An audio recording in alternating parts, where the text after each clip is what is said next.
Hello friends, ഞാൻ Suresh Mathew, web legal consultant. നമ്മൾ C ഫോമിനെ പറ്റി ആണ് സംസാരിക്കുന്നത്. വിദേശികൾ ഇന്ത്യയിൽ വരുമ്പോൾ അവർക്ക് അവരുടെ ഇൻഫർമേഷൻ നമ്മൾ ഫോറിൻ രജിസ്ട്രേഷൻ ഓഫീസിൽ അറിയിക്കാൻ ഉപകരിക്കുന്ന ഒരു ഫോമാണ് സി ഫോം. ആ ഫോറിനേഴ്സിനെ സംബന്ധിച്ചുള്ള ഇൻഫർമേഷൻ, ആ ഫോറിനർ എവിടെയാണ്, എവിടെയൊക്കെ താമസിച്ചു, എന്തൊക്കെ ആക്ടിവിറ്റി, അവരെ ട്രാക്ക് ചെയ്യാനും അവരുടെ ആക്ടിവിറ്റീസ് മനസ്സിലാക്കാനും ഒക്കെ വേണ്ടിയിട്ടുള്ള ഒരു സംവിധാനമാണിത്. ഓരോ അതായത് ഇമിഗ്രേഷൻ ഡിപ്പാർട്ട്മെൻറ്റിൻ്റെ ഓഫീസുകൾ, foreigners regional office, regional registration office, ഇങ്ങനെ പല ടൈപ്പിലുള്ള ഓഫീസുകൾ കേരളത്തിലും ഇന്ത്യയുടെ കൂടെ രണ്ടിലുടനീളമുണ്ട്. നമ്മൾ ഈ സി ഫോം സബ്മിറ്റ് ചെയ്യേണ്ടത്, ഈ വിദേശം ഇവിടെ എത്തിക്കഴിഞ്ഞാൽ ഈ സി ഫോം സബ്മിറ്റ് ചെയ്യുന്നത് ഓൺലൈനായിട്ടാണ് സബ്മിറ്റ് ചെയ്യേണ്ടത്.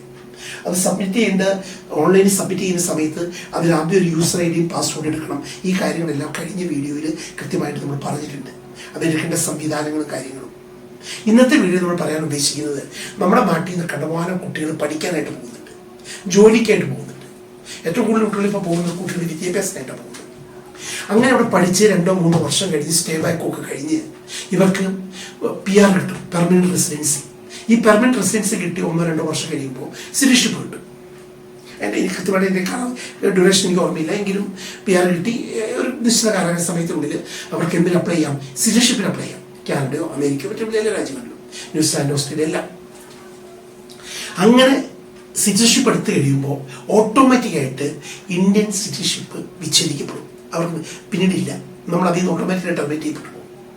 ആ വ്യക്തി വിദേശ പൗരത്വം സ്വീകരിക്കുന്ന സമയം തന്നെ ഇന്ത്യൻ പൗരത്വം അയാൾക്ക് നഷ്ടപ്പെടും. ആ വ്യക്തി രണ്ടാമത് ഇന്ത്യയിലേക്ക് തിരിച്ചു വരുമ്പോൾ, ഒരു വിദേശിയാണ് ഇന്ത്യയിലേക്ക് തിരിച്ചു വരുന്നത്. ഞാനിവിടെ പഠിച്ച വ്യക്തിയാണ്, ഈ കോളേജിൽ പഠിച്ച ആളാണ്, എൻ്റെ ആധാർ കാർഡ് ഇവിടെയുണ്ട്, എൻ്റെ അപ്പനും അമ്മയാണ് ഇവിടെയുള്ളത്, 5-6 വർഷം മുന്നെയാണ് ഞാൻ പോയിട്ടുള്ളത്. ഇതൊക്കെ ശരി. പക്ഷേ എപ്പോഴാണോ നിങ്ങളൊരു വിദേശ പൗരത്വം സ്വീകരിക്കുന്നത്, ആ വെരി മൊമെൻറ്റിൽ നിങ്ങൾക്ക് ഇന്ത്യൻ പൗരത്വം നഷ്ടപ്പെടും. അതുപോലെ തന്നെ നിങ്ങളൊരു ഫോറിനറായിട്ട്, വിദേശിയായിട്ട് ഇവിടെ കണക്കാക്കുകയും ചെയ്യും. അപ്പോൾ നിങ്ങൾ നാട്ടിൽ വരുമ്പോൾ നിങ്ങൾ സി ഫോം സബ്മിറ്റ് ചെയ്യുക. നിങ്ങളുടെ താമസിക്കുന്നുണ്ടെങ്കിൽ താമസിക്കുന്ന സ്ഥലത്ത് സി ഫോം സബ്മിഷൻ ചെയ്യിപ്പിക്കേണ്ടതാണ്.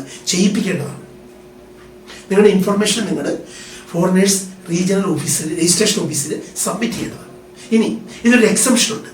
ആ എക്സംഷൻ എന്താണെന്ന് വെച്ച് കഴിഞ്ഞാൽ, നമ്മുടെ സിറ്റിസൺഷിപ്പ് ഒരു വിദേശ പൗരത്വം സ്വീകരിക്കുന്ന ഒപ്പം ഈ വ്യക്തിക്ക് ഓവർസീസ് ഇന്ത്യൻ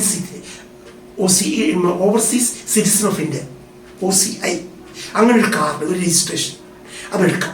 അങ്ങനെ എടുത്തു കഴിഞ്ഞാൽ അവർക്ക് ഈ സി ഫോം സബ്മിറ്റ് ചെയ്യേണ്ട ആവശ്യമില്ല.